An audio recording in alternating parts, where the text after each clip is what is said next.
Sonko concernant l'affaire l'opposant à Mame Mbaye Niang. Les avocats de l'opposant avaient argué d'une heure de procédure pour contester la décision précédente de la Cour. La Cour suprême a jugé cette affaire et cette argumentation visait à remettre en cause son raisonnement et à aboutir au nouveau jugement sur le fond du dossier. moo waral nag Cour suprême daal di bañ boobu dañu xam ne que moo di rabat d'arrêt démb doon nañ fi wax démb moom génn na exactement li nga xam ne que moo di ses motivation nag avant ku nekk ak na ko commentaire digganteeg démb ak tey. Donc 4 points étaient soulevés par la défense d'Ousmane Sonko. benn mooy le rejet hors délai d'une exception d'inconstitutionnalité de l'article 260 du code pénal. Deuxième bi mooy l'absence de renvoi obligatoire devant une autre juridiction après cassation. Troisième bi mooy une prétendue dénaturation de l'acte de désignation à prévenu. Quatrième bi mooy l'ajout d'une mention sur l'exécution de l'arrêt non prévu par la loi. Donc nag la haute juridiction a estimé que ces arguments yi nga xam ni itam les avocats d'Ousmane Sonko proposé présenté nañ ko dafa bëgg li nga xam ne que moo di Arfan quoi qu'on puisse remettre en cause son raisonnement bi nga xam ni itam àtte na ko boobu de dossier. naka na ko daal di jàngatee ak aussi ñi jàpp ni aussi peut-être cour bi mënoon na juum bàyyi si xel que peut-être mu jàpp ni dama bëgg a remettre en question wala en cause décision bi nga xam ni itam génne na ko. mais cour moom du juum moom cour suprême moom du juum. non cour suprême day juum. day juum day juum. des fois day juum. day juum day juum. il y a pas une justice parfaite amul. Cour suprême day juum. Cour d'appel day juum. Cour suprême day mën a juumul. non déedéet conseil constitutionnel. waxin la maanaam déedéet waaw dëgg la. conseil constitutionnel si papier. 92 moo fa voilà kese. mais kese maanaam non cour suprême amul boobu. cour suprême amul boobu. cour suprême amul boobu mais si waxin Arfan doyaguñ leen jox ak wet du leen jox. duñu wax dara si. on peut dama ne. Cour suprême day juum. parfois day juum. day génn gaal gi. day juum. alors avocat Ousmane Sonko yi comme ni ma ko waxee démb ils sont dans leur droit. Ils ont agi en toute responsabilité. C'est le droit. Tu as cité une batterie de mesures de revendications. Yo xamantene avocat yi loolu lañuy déposer ci table Cour suprême. Du aboutir. Wax naa ko fi demb. Il faut pas attendre de la Cour suprême pour mu casser cette décision, renvoyer ko ci benen juridiction pour mu atte ko. Il faut pas attendre ça de la Cour suprême. Elle ne va pas le faire. Gis nga Cour suprême bu defee loolu c'est comme si ñoom dañoo weddi seen bopp.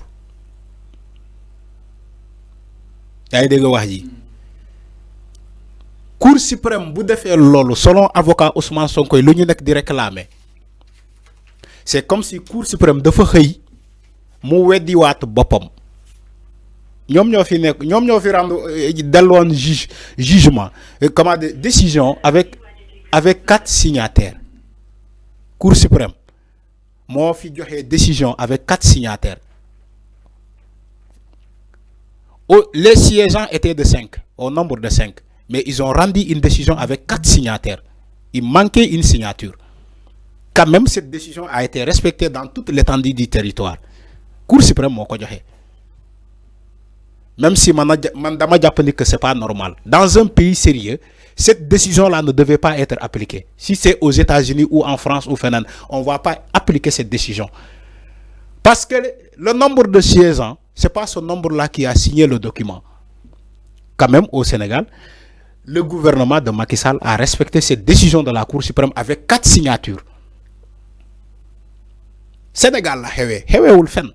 Tout s'est passé au Sénégal. Parce que à tout prix Ousmane Sonko warul bokk ci élection. C'était ça. Ouais. Je ne parle pas pour la justice, mais je parle pour les politiciens yi nekkoon ci ginnaaw dossier boobu. Waa Benno Bokk Yaakaar. Ousmane Sonko bu mu bokk ci élection yi. Donc c'était ça.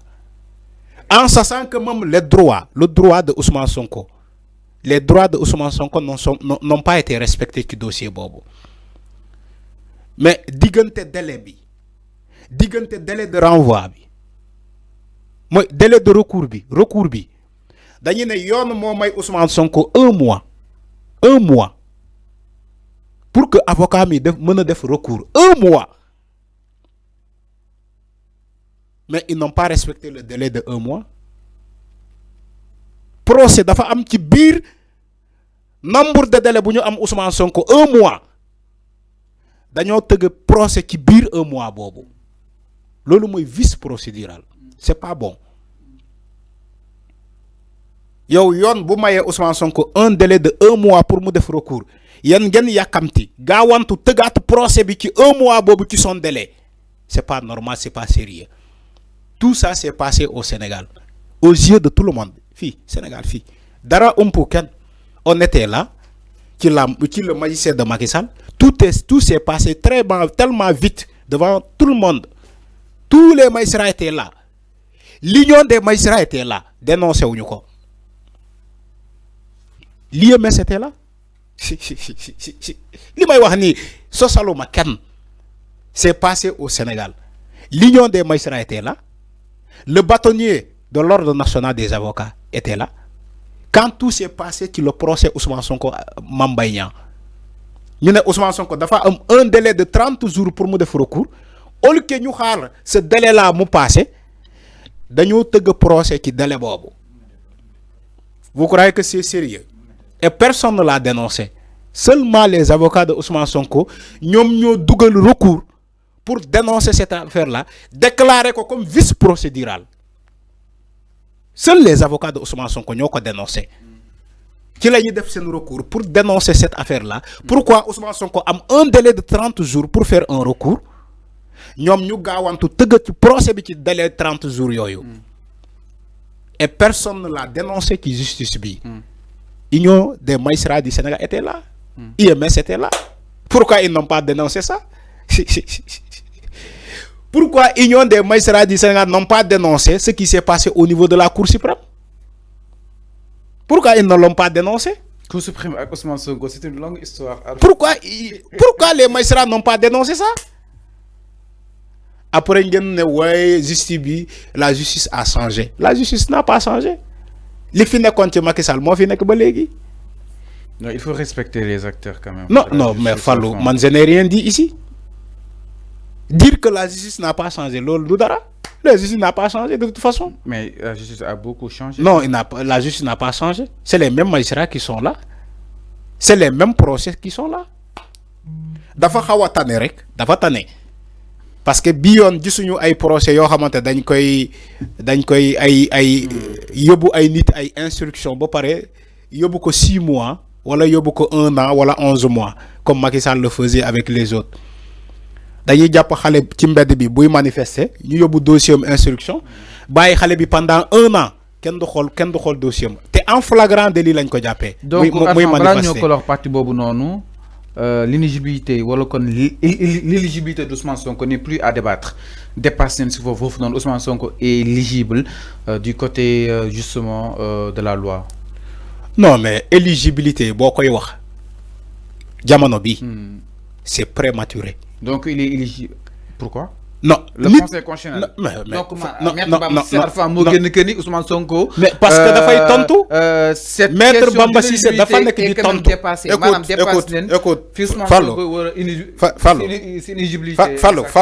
Fallo.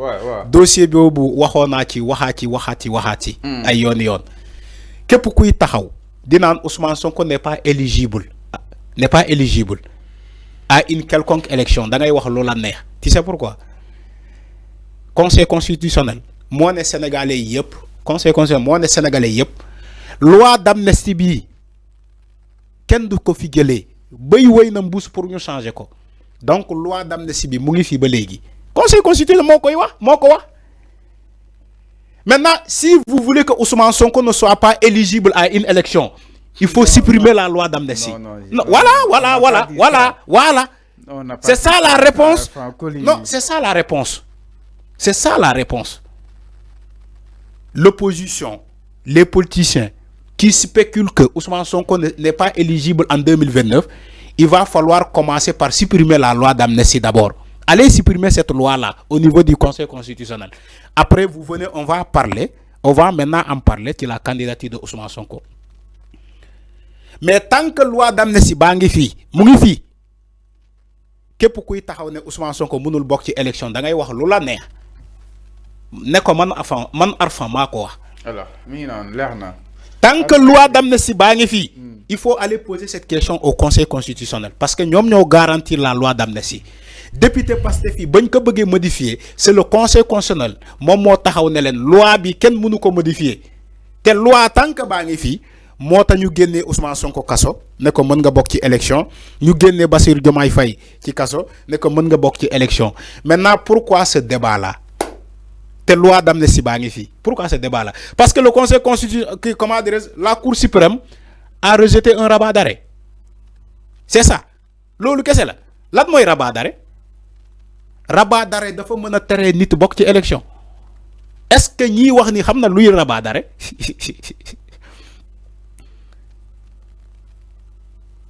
est-ce que ñiy wax ni que Ousmane Sonko warul bokk ci élection xam nañu réellement luy rabat d'arrêt je pose la question là aux gens bàyyi leen manipulation bi tuuti rabat d'arrêt mënul empêcher nit bokk ci élection te rabat d'arrêt bi kan moo ko dugal du avocat Ousmane Sonko yi avocat Ousmane Sonko yi ñoo dugal rabat d'arrêt boobu c'est pas la justice moom moo créé rabat d'arrêt boobu donc rabat d'arrêt mënul empêcher Ousmane Sonko du bokk ci élection même bu fekkee Barthélémy Dias wala keneen ma waxaat la même chose c'est pas un rabat d'arrêt d'empêcher à quelqu'un de bokk ci élection parce que dañ ko rejeter le rabat d'arrêt n'agit pas sur la candidature de Ousmane Sonko xam nga rabat d'arrêt bi le rejet bi fan lay agir ci l'indemnisation de Mame Mbaye Niang les 200 millions qui réclamaient mais gis nañu sax contrainte de corps bu ñu doon wax rabat d'arrêt bi justice bi cour suprême daf ko supprimer alors dafa ne contrainte de corps bi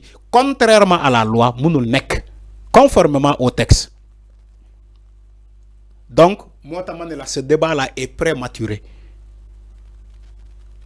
conseil constitutionnel moo ne loi d'amnistie baa ngi fi ba léegi donc on n'empêche personne bu bokk ci élection Ousmane Sonko loi d'amnistie moo ko génnee kaso moom moo ko ne mën nga bokk ci élection maintenant pourquoi vous débattez ñi débattre ci sa candidature. Merci beaucoup. Parce que ils ont peur dañoo ragal Ousmane Sonko bokk élection 2029. est-ce que loolu la non loolu la dañoo ragal parce que waa ji fépp fu mu bokk mu rafle yëpp. alors merci beaucoup donc mi ngi noonu exactement. dañoo ragal par rapport ak wàllu bi bàyyi nga tàggatoo ñu daal di dem ba demee incha allah.